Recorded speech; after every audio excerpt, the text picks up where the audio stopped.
ಗಿಲ್ಲಿ ಇನ್ನೊಬ್ರನ್ನ ಕೆಳಗೆ ಹಾಕಿ ಕಾಮಿಡಿ ಮಾಡ್ತಾನೆ ಅನ್ನುವಂತ ಆರೋಪ ಮೊದಲಿನಿಂದಲೂ ಕೂಡ ಗಿಲ್ಲಿ ಬಗ್ಗೆ ಇರುವಂತದ್ದು. ಇನ್ನು ಕಾವ್ಯ ಜೊತೆಲಿದ್ದಂತಹ ಕಾವ್ಯ ಆಗಿರಬಹುದು, ಸಾಕಷ್ಟು ಸ್ಪರ್ಧಿಗಳು ಗಿಲ್ಲಿ ವಿರುದ್ಧವಾಗಿ ಈ ರೀತಿಯಾಗಿ ಒಂದು ಹೇಳಿಕೆನ ಕೊಡ್ತಾ ಬಂದಿರುವಂತದ್ದು. ಗಿಲ್ಲಿ ಮಾಡೋದು ಸರಿ ಆಗ್ತಾ ಇಲ್ಲ, ಗಿಲ್ಲಿ ಕೆಲವರನ್ನ ಕೆಳಗ್ ಹಾಕಿ ಮಾತಾಡ್ತಾನೆ, ಕಾಮಿಡಿ ಮಾಡ್ತಾನೆ, ಅದು ಅವರಿಗೆ ನೋವಾಗುತ್ತೆ ಅನ್ನುವಂತ ಚರ್ಚೆ ಆಗ್ಲಿಂದಲೂ ಕೂಡ ನಡೀತಾನೆ ಬರ್ತಿರುವಂತದ್ದು. ಇದಕ್ಕೆ ಗಿಲ್ಲಿ ಉತ್ತರವನ್ನ ಕೊಟ್ಟಿರುವಂತದ್ದು ಯಾವಾಗ ಕಿಚ್ಚ ಸುದೀಪ್ ಅವರ ಪಂಚಾಯಿತಿ ಸಂದರ್ಭದಲ್ಲೇ ನಾವೆಲ್ಲರೂ ಕೂಡ ನೋಡಿದ್ವಿ.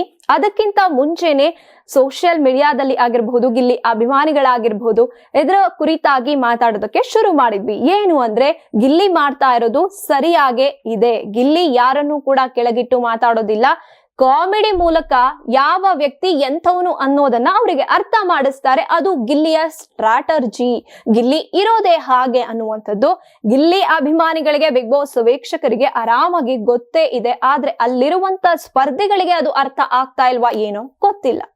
ಏನು ಕಿಚ್ಚ ಸುದೀಪ್ ಅವರು ಇದ್ರ ಬಗ್ಗೆ ಮಾತನಾಡುವಾಗ ಅಂದ್ರೆ ಇದಕ್ಕೆ ಒಂದು ಟಾಸ್ಕ್ ಅನ್ನೇ ಕೂಡ ಕೊಡ್ತಾರೆ, ಚಟುವಟಿಕೆಯನ್ನ ಕೂಡ ಕೊಡ್ತಾರೆ. ಕಳೆದ ವಾರದ ಒಂದು ವೀಕೆಂಡ್ ಎಪಿಸೋಡ್ ನಲ್ಲಿ ಅಂದ್ರೆ ಗಿಲ್ಲಿ ನಟ ಅಲ್ಲಿ ತಿರುಗೇಟನ್ನ ಕೊಟ್ಟಿದ್ದಾರೆ.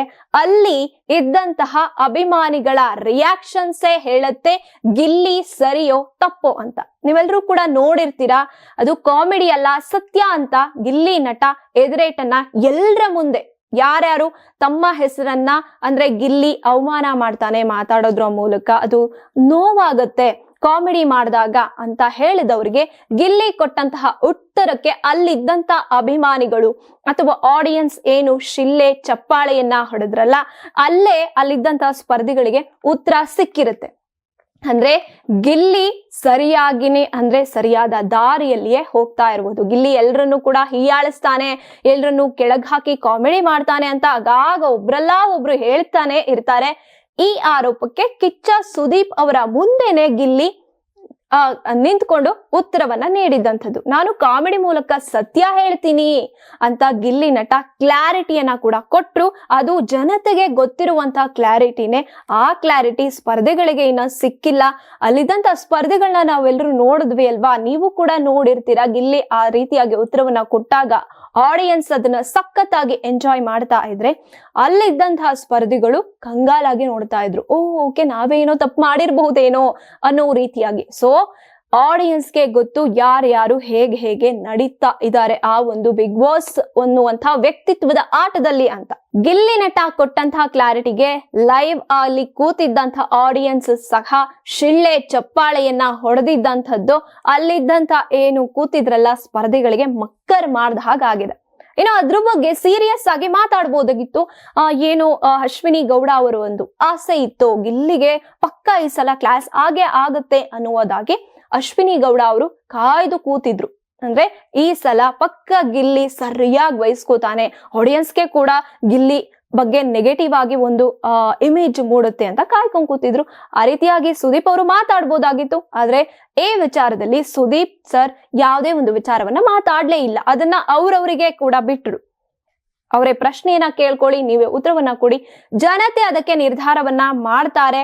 ಯಾವುದು ಸರಿ ಯಾವುದು ತಪ್ಪು ಅನ್ನುವಂಥದ್ದು ಓಟ್ ಹಾಕಿ ನಿರ್ಧಾರ ಮಾಡುವಂತ ಜನತೆಗೆ ಗೊತ್ತಿದೆ ಅನ್ನೋದು ಕಿಚ್ಚ ಬಾಸ್ ಒಂದು ಮನಸ್ಸಲ್ಲೂ ಕೂಡ ಇದ್ದಿತ್ತು ಅನ್ನುವಂಥದ್ದು.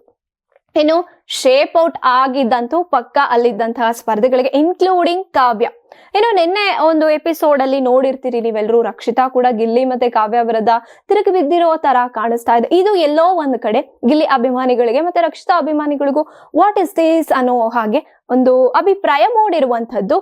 ಆದರೆ ಗಿಲ್ಲಿ ಹೇಗೆ ಸರಿಯಾದ ರೀತಿಯಲ್ಲಿ ನಡ್ಕೊಂಡು ಹೋಗ್ತಾ ಇದ್ದಾನೆ ಅನ್ನುವಂಥದ್ದು ಅಲ್ಲಿರುವಂತ ಅಭಿಮಾನಿಗಳಿಗೆ ಗೊತ್ತೇ ಇದೆ. ಇನ್ನು ಸೂಪರ್ ಸಂಡೇ ವಿತ್ ಸುದೀಪ ಸಂಚಿಕೆಯಲ್ಲಿ ಕಿಚ್ಚ ಸುದೀಪ್ ಅವರು ವಿಶೇಷ ಚಟುವಟಿಕೆಯನ್ನ ನೀಡಿದ್ರು. ಅಲ್ಲಿ ಸರಿಯಾದ ಒಂದು ಕ್ಲಾರಿಟಿಯನ್ನ ಗಿಲ್ಲಿ ಕೊಟ್ಟಂತ ಆಗಿದೆ.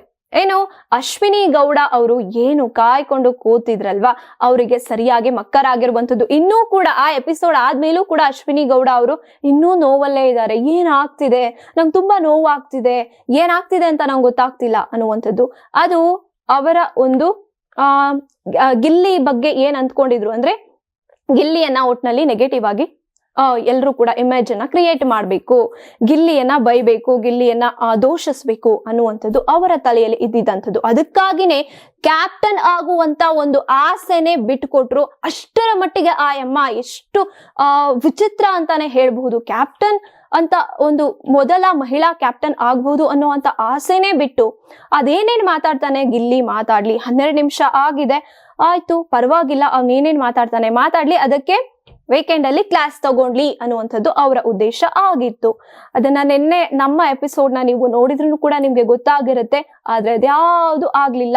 ಸತ್ಯ ಎಲ್ಲಿದೆ, ಸತ್ಯ ಗೆಲ್ಲತ್ತೆ ಅನ್ನೋದಕ್ಕೆ ಬಿಗ್ ಬಾಸ್ ಹಾಗೇನೆ ಕಿಚ್ಚ ಸುದೀಪ್ ಅವರು ಕೂಡ ಪ್ರೂವ್ ಮಾಡಿ ತೋರಿಸಿದ್ರು. ಅಲ್ಲಿದ್ದಂತ ಆಡಿಯನ್ಸ್ ರಿಯಾಕ್ಷನ್ ಏನಿತ್ತಲ್ಲ ಅಲ್ಲೇ ಗೊತ್ತಾಗಿರುತ್ತೆ ಯಾರು ಯಾವ ದಾರಿಯಲ್ಲಿ ನಡ್ಕೊಂಡು ಹೋಗ್ತಾ ಇದ್ದಾರೆ.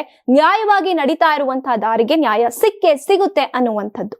ನೀವು ಸಣ್ಣ ಆಗ್ಬೇಕಲ್ವಾ, ಅದು ಒಂದು ಉತ್ತಮ ಆಹಾರದಿಂದ ಸಣ್ಣ ಆಗ್ಬೇಕಲ್ವಾ. ಪ್ರತಿದಿನ ನಮ್ಮ ಜೀನಿ ಸ್ಲಿಮ್ ನ ಯೂಸ್ ಮಾಡಿ ಯಾವುದೇ ಸೈಡ್ ಎಫೆಕ್ಟ್ ಇಲ್ದಂಗೆ ನೀವು ಸಣ್ಣ ಆಗ್ತೀರಾ.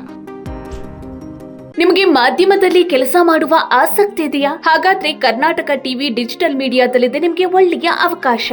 ಆಯ್ಕೆಯಾದವರಿಗೆ ಉಚಿತ ತರಬೇತಿ ಕೊಡ್ತೀವಿ. ತರಬೇತಿ ನಂತರ ಕೆಲಸ ಮಾಡುವ ಅವಕಾಶನೂ ಕೊಡ್ತೀವಿ. ಈ ಕೂಡಲೇ ನಿಮ್ಮ ಮಾಹಿತಿಯನ್ನ ಮೇಲ್ ಮಾಡಿ.